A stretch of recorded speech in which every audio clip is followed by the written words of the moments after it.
rapists. Not rape victims. Prosecute rapists. Not rape victims. Prosecute rapists. Not rape victims. Prosecute rapists.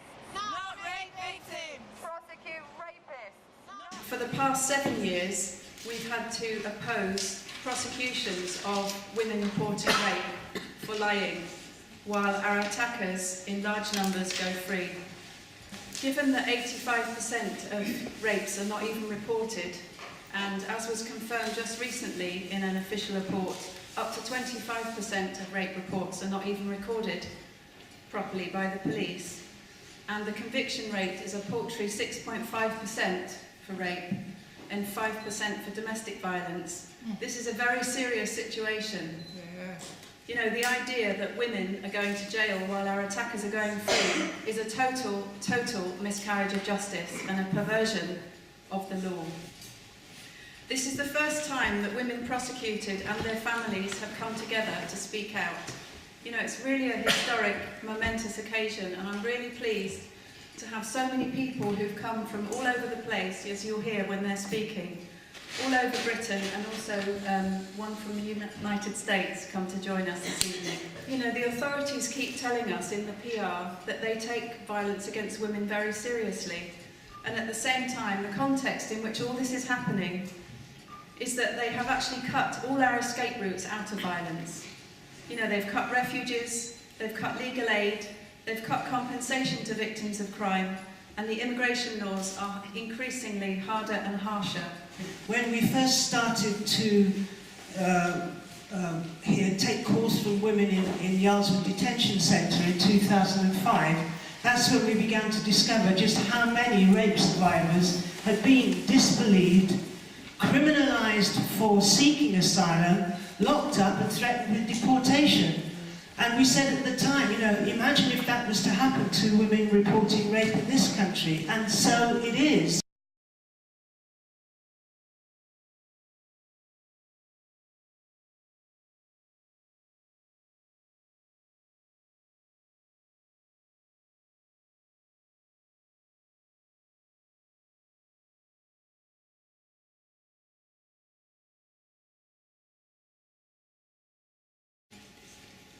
Not long after the attack, days in fact, the police investigation seemed to focus more on Layla than her attackers. While at the hospital, Layla was examined by a number of doctors who found a blonde pubic hair. Layla's got dark hair. This pubic hair was later destroyed by the police forensics. During my first interview, and that was while Layla was in hospital, I informed the police that I had cut Layla's dress under the arms as it was tight across her chest. The police then used this evidence against her in court to say that she had inflicted the injuries on herself. They told Layla that if she retracted her allegation, she would be tried in the papers, but not in court. Although her decision was to cost Layla dearly, she did not retract then, and she does not retract now.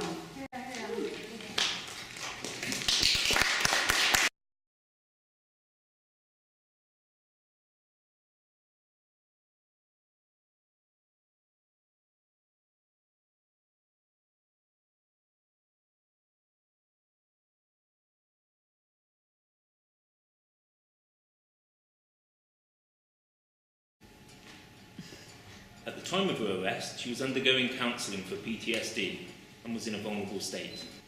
She admitted on arrest that she had begun to self-harm, and yet the police sought to isolate her. Her sister Emily rang repeatedly during the day to say that she was vulnerable, only to be told that she was a big girl and could look after herself. The police then began to go around to friends and family and tell them that Rhiannon had lied, before inviting them to change their statements. Her elderly and disabled mother was repeatedly harassed for a statement to condemn her, and when I refused to give a statement, they threatened me with perverting the course of justice. As the police then called in social services, saying that she had lied about the abuse by her father and that she had a fictitious disorder and was a danger to her unborn child. It was something they retracted before the meeting with social services had even begun. The CPS, led by Vicky Cook, had ordered the police to question her until she broke and then charge her with perverting the course of justice. The original investigating officers who believed her were taken off the investigation. The police were so manipulative that at the same time as they were prosecuting her, they sought to persuade her to bring charges against her father. When it came to the court case, they again changed their minds and sought to cross-examine her about it, saying that as she had not pressed charges, she must have lied.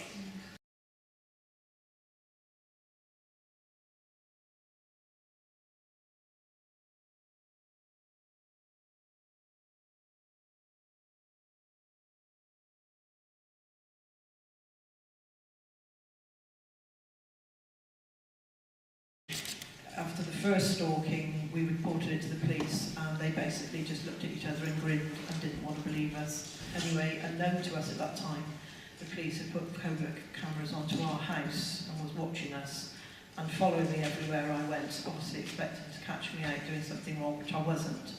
He then caught me out when I was walking my dogs one evening and tied me to a sheep fence and attacked me. The police said that I had done it myself, even though it was proved that you couldn't tie yourself up in that manner. All the interviews I had after that was very clear to me that the police didn't believe me. They weren't investigating or asking me about him. They were asking me about me. Within 6 weeks he attacked me again. I was knifed and I knifed him. And when they were asked in court, did you DNA test the knife, sorry? They said that they hadn't, and they asked where the knife was, and they said it had disappeared. He actually sent me things in prison. He sent me cards and presents in prison. And it was decided they wouldn't hand any of that over either to the police. And since I've come home, he continues to stalk us up until last December. My daughter stayed at her friend's house, and he came back and attacked me in the house. But we've got nobody to turn to. Because the police don't believe us. And I know if I go back again and say anything, they'll just put me back in prison again. You know.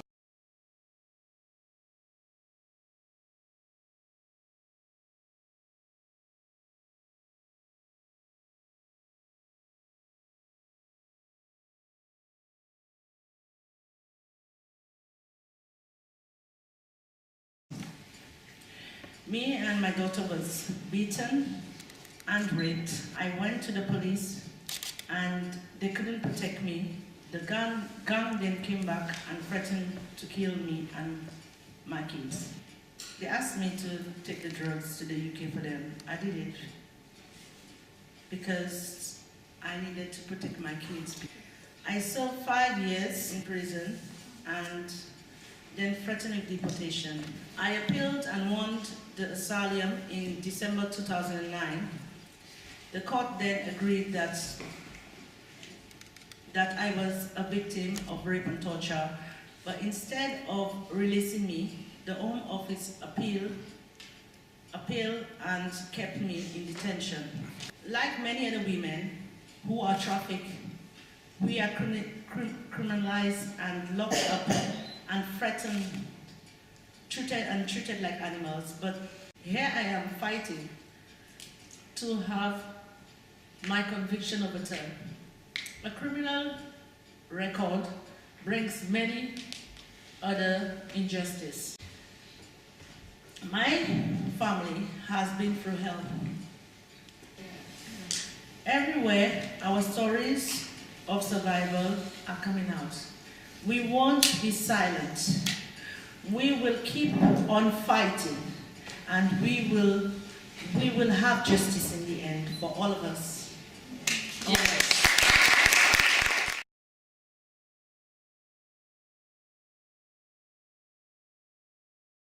In other areas, we've called organisations institutionally racist.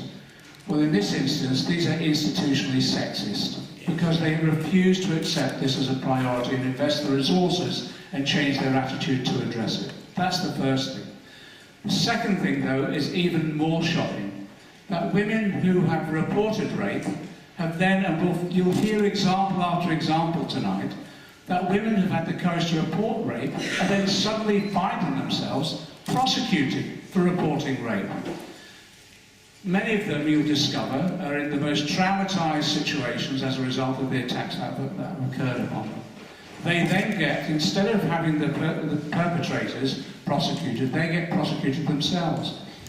And once they get into the system, as Hamish has said, the scale of the sentences that are meted out to them are barbaric.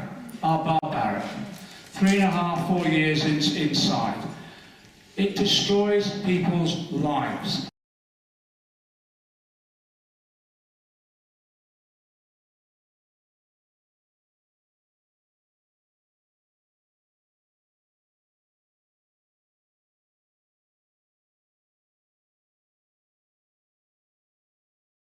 I'm particularly worried here, as a lawyer, about the manner in which these prosecutions come about.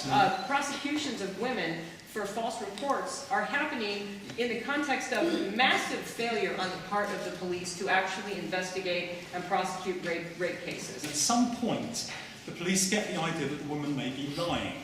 And then just the whole thing turns about. The tables are completely turned, and the woman herself becomes the subject of the investigation. Treating the victim as a suspect leaves the rapist free to carry out additional rapes. And in both these cases, certainly in Rhiannon's case, and I think also in Layla's case, neither of them were aware that this was happening. So all the usual safeguards you get for people who are accused of offences, knowing that they're being investigated for something, knowing what the allegations are against them, being able to have a lawyer, just straight out the window. There's a lot more false reporting cases happening and being prosecuted in the UK than in the US. It's much less common in the US. Women who are prosecuted in the UK are much more likely to face prison sentences. Terrible sentences. And here we're talking about women of entirely good character, never been before criminal courts before. Layla, I think, pregnant, Rhiannon with a 10-month-old daughter. We really need to be asking serious questions about why police are putting so much pressure on victims to retract their allegation. It's been showing they do this widespread in the US and the UK. I think about the vehemence with which the police and the Crown Prosecution Service pursue these allegations. They're quite extraordinarily, almost personal, really, to the people who are bringing them. They have a force behind them which most criminal investigations and prosecutions don't have. I just want to say there are human rights implications to all of this. The Court of Appeal found in February of 2014 that failing to investigate rape actually is a violation of Article 3 rights. It's a violation of the right to avoid cruel, inhuman, and degrading treatment. So these prosecutions really violate human rights, and they have to stop.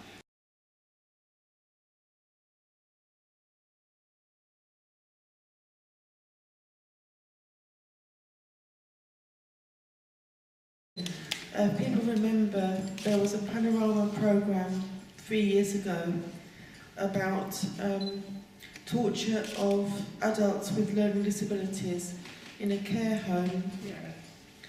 And those people who'd been tortured, it was promised that they wouldn't suffer anymore. But in fact, it's all continued, all the abuse has all continued. So don't be deceived by these surroundings. Politics, Westminster, this place is the last bastion of abuse denial. It has taken 7 years of work to get an acknowledgement that this is actually happening. That women who are labelled as having perverted the course of justice are in fact victims first of rape and then of a miscarriage of justice. But the issue is, the main issue is, what is the connection between the police and social services and the politicians and the perpetrators? I just wanted to talk about the role of the mental health system within this. It's already been mentioned, the role of psychiatrists within these cases. And I just wanted to say a few things. So, 50% of women within mental health services experience sexual violence. And I just really wanted to make the point about how, especially with psychosis, it becomes a catch-all and a way to question people's reliability, people's character, the idea of trashing a woman's mental health in court. I currently work with women in Holloway Prison and who are serving community sentences. Every single woman that I've worked with who's had contact with the criminal justice system has suffered some sort of sexual or domestic violence, without exception. A large percentage of the women that I've met are in there because they've defended themselves against violent partners. So often they will use weapons because they genuinely think they're going to be killed if they don't, and also because of the strength issue. Therefore, they're given worse sentences. Often they'll go to prison when a man wouldn't. Out of 10 women arrested for domestic violence, 7 will be convicted, and out of 10 men arrested for domestic violence, only 3 will be convicted.